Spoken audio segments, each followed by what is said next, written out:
Hello, and welcome back to Retro Rewind. But we can sing in the sunshine.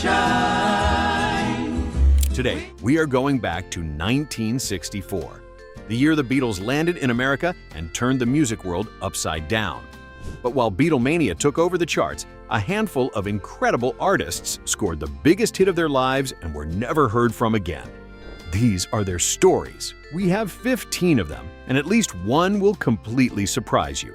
Can you name them all before we reach number 1? Let's count them down. Just what I dreamed about. Yes, he's the Number 15, Popsicles and Icicles by the Mermaids. put them all together, much to your surprise. Sisters Carol and Terry Fisher, aged 15 and 17. And their friend Sally Gordon recorded this dreamy pop single in 1963. These are a few of the things he loves. Written by a then unknown David Gates, the future frontman of Bread, it was produced by Kim Fowley at the legendary Gold Star Studios in Los Angeles, California. The song peaked at number 3 on the Billboard Hot 100 in January of 1964. These are a part of the boy I love. Sometimes cited as the last number 1 on the Record World Chart before the Beatles swept everything away, it hit nationally just as Carol and Terry had already left for college. The Mermaids never returned to the charts. The Mermaids were all-American girls with British competition closing in fast. Our next entry was a British band that fooled America with a very American name.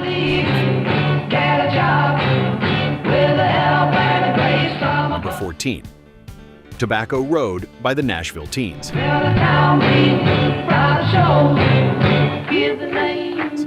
And despite their name, the Nashville Teens were an English rock band from Surrey.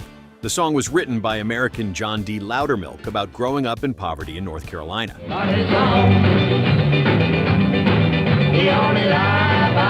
When Loudermilk heard their version, he said he never imagined the song could rock that hard.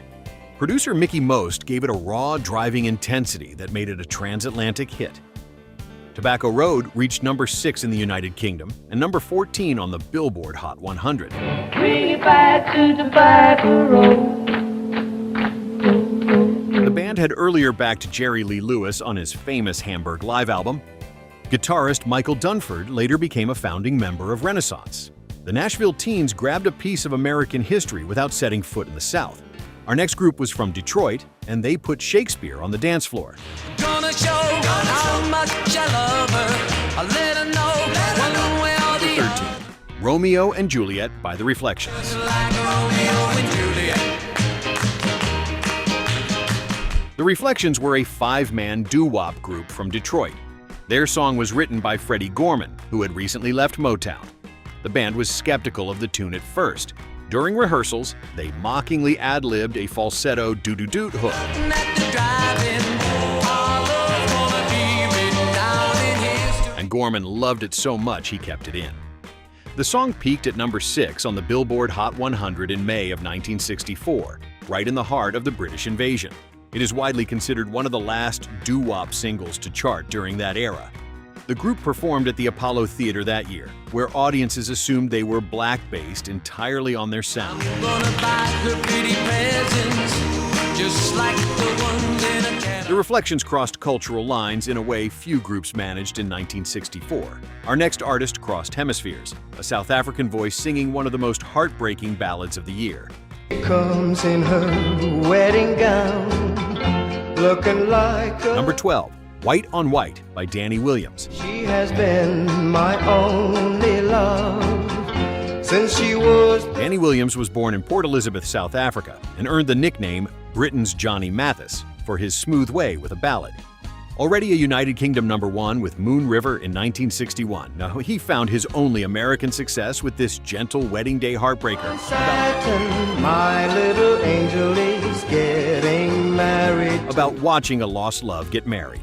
The song reached number 9 on the Billboard Hot 100 in 1964, a bigger hit in America than it ever was back in Britain. Williams struggled financially in later years and passed away in December of 2005 at the age of 63, largely forgotten outside of collector circles. When she came walking down the aisle and held out... Danny Williams sang about someone else's wedding day. Our next group had the hit-making machinery of the Brill Building behind them, and still could not turn one smash into a career. I know his name is Jim. I can't be. Number 11, I Wanna Love Him So Bad by the Jelly Beans. I wanna love him so bad. You know it's driving The Jelly Beans were 5 high school friends from Jersey City, New Jersey. They signed with Redbird Records, run by legends Jerry Lieber and Mike Stoll. I can make him happy. Oh yeah. If he don't need to let me. And were handed to songwriters Jeff Barry and Ellie Greenwich, the duo behind Be My Baby and Leader of the Pack. I Wanna Love Him So Bad climbed to number 9 on the Billboard Hot 100 in 1964. Their follow-up stalled at number 51, and Redbird shifted focus to the Shangri-Las. When I look in his eyes, I can The Jelly Beans were dropped before the year ended and broke up in 1966 without ever releasing an album. From a New Jersey girl group with the best writers in the business to 5 guys from Indiana who had never seen an ocean, but somehow captured the sound of California.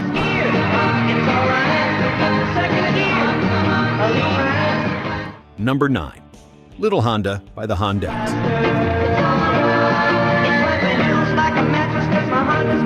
The Hondells were not a real band. Producer Gary Usher assembled session players, including guitarist Glenn Campbell and drummer Hal Blaine, to record a Brian Wilson song celebrating Honda motorcycles.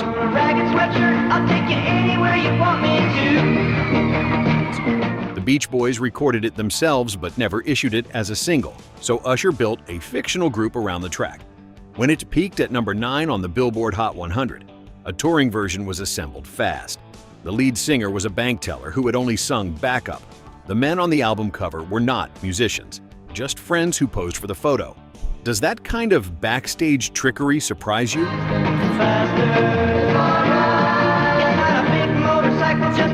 If so, comment yes below.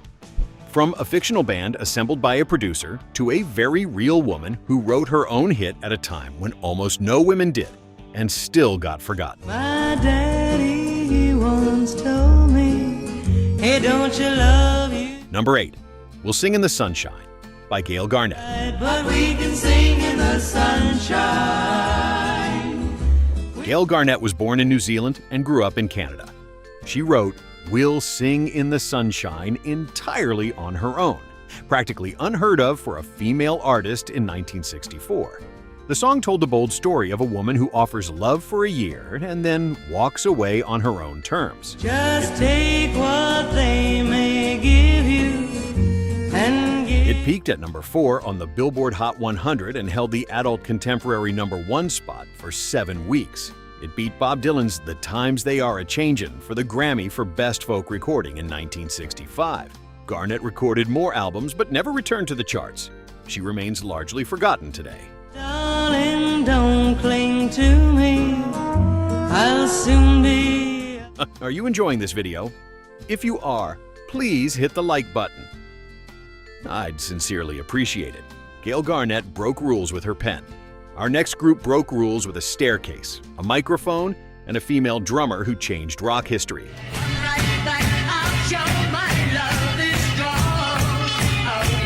Number 7, Have I the Right? By the Honeycombs.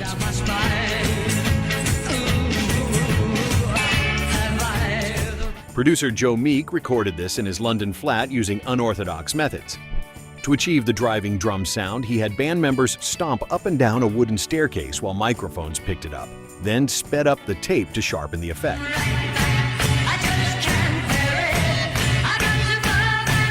It was a sound no one had quite heard before. Drummer Anne Honey Lantry was one of the only female rock drummers to achieve real fame during the British invasion. Her playing reportedly inspired a young Karen Carpenter to pick up the instrument.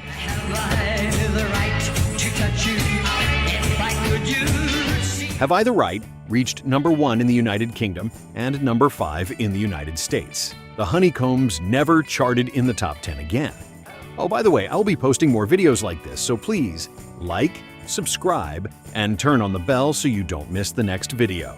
Okay, on to the next.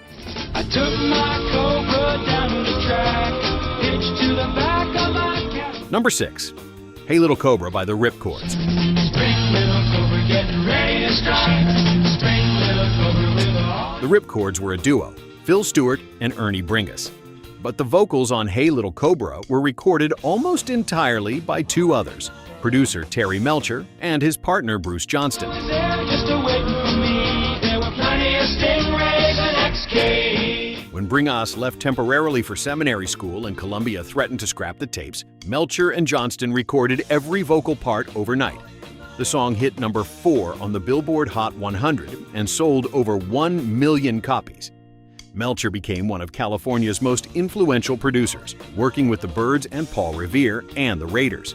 Johnston joined the Beach Boys the following year. Spring, little cobra, with all your might. Hey, little cobra, don't you know you're gonna. Both became legends of the California sound, using a group name that was never really theirs. Speaking of songs with tragedy woven into their story, our next entry is one of the most haunting one-hit wonders ever recorded, for reasons that go far beyond the lyrics. She's gone to heaven, so I got to be good, so I can see my baby when I leave. Number 5. Last Kiss by J. Frank Wilson and the Cavaliers. I couldn't stop, so I swerved to the right. I'll never forget. J. Frank Wilson joined the Cavaliers after leaving the Air Force in San Angelo, Texas. Last Kiss was a teenage tragedy song written by Wayne Cochran, recorded locally before a promoter pushed it to a national audience. We were out on a date in my daddy's car. We hadn't driven. It reached number 2 on the Billboard Hot 100 in November of 1964, blocked only by the Supremes' Baby Love. The story carries a terrible irony. The band's promoter was killed in a car crash on the way to an Ohio show. Where can my baby be? The Lord took her away from me. Mirroring the song's own lyrics. Wilson performed on crutches the very next week. He never charted in the top 40 again. 35 years later, Pearl Jam took Last Kiss all the way back to number 2. From a voice that carried real tragedy to a voice so convincing it fooled the entire country, our next artist sounded so much like Elvis that even the radio stations were not sure. Every time you call me and tell me we should meet tomorrow. Number 4. Suspicion by Terry Stafford. Oh, it's my heart. Suspicion keeps us. Terry Stafford grew up in Amarillo, Texas, with a voice so similar to Elvis Presley that radio stations were flooded with calls when Suspicion first aired. Many DJs believed they were playing an unreleased Elvis track. Every time you hold me, I'm still not certain that you care. Doc Pomus and Mort Schumann had written the song for Elvis, who recorded it in 1962 but never released it. Elvis's version eventually surfaced and peaked at number 56. Stafford's version climbed to number 3 and sold over 1 million copies. Do you say the same words to someone else when I'm not there? His follow-up reached number 25, but nothing afterward came close. The man who sounded like the king became a footnote, while the king himself was out-charted on his very own song. Are you enjoying this video? If you are, please hit the like button. I'd sincerely appreciate it. Terry Stafford borrowed a sound and made history. Our number 3 used his own legendary voice and let a name do the rest of the work. Gun when I heard a blast that stung my wrist. The gun went flying from my fist, and I was Number 3. Ringo by Lorne Greene. Ringo. Lorne Greene played Ben Cartwright on the television Western Bonanza. His label re-released a spoken word ballad from his album, a dramatic story about a gunfighter named Ringo. The timing was extraordinary, with Beatlemania raging. Anyone had seen him smile. He slowly lowered his gun, and then he said to me, Many listeners assumed the song involved Ringo Starr, and Greene had to send clarifications to radio stations. Ringo reached number 1 on the Billboard Hot 100 on December 5th of 1964 and topped the adult contemporary chart for 6 weeks. There was still a spark of good in Ringo. It remains the last spoken word song ever to reach number 1 on the Hot 100. Greene was 49 years old when it happened. He never had another charting single. Ben Cartwright rode to number 1 without singing a single note. Our next artist recorded a raw, unpolished blues track that hundreds of rock legends later felt compelled to make their own. Put on your red dress, baby. Lord, we Number 2. High Heel Sneakers by Tommy Tucker. put on your high heel sneakers.